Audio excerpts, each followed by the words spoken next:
In the 1990s, we were living in a remote town in the Quebec province of Canada. The closest house to ours belonged to neighbors who lived 3 kilometers away.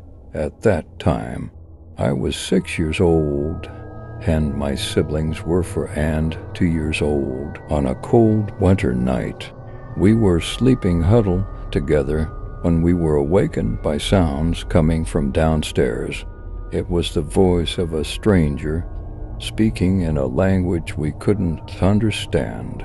As if talking to himself, our father instructed us to stay quiet and went downstairs with a rifle.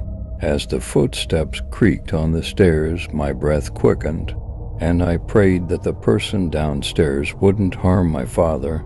After about half an hour, my father returned with a pale face. When we asked what had happened, he dismissed it as just a mouse, but I knew he was lying. The next day, my mother couldn't resist my persistence and told us what had really happened.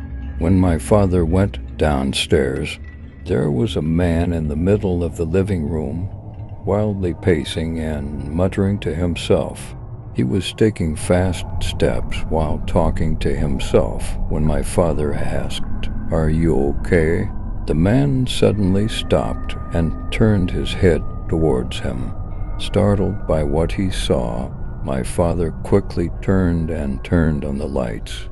But when he returned to the living room, there was no one there. With the shock of seeing the man with no face just seconds ago, he told us the story as just a mouse.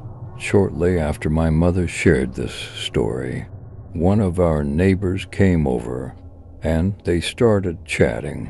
What I heard made me even more afraid, because the woman who came to our house asked my mother if we had heard about the accident last night. She explained that a young man had a fatal accident on the road, with a tree branch piercing his head. As the woman continued excitedly, the only thing my mother and I could think of was the faceless man who had come to our house the previous night.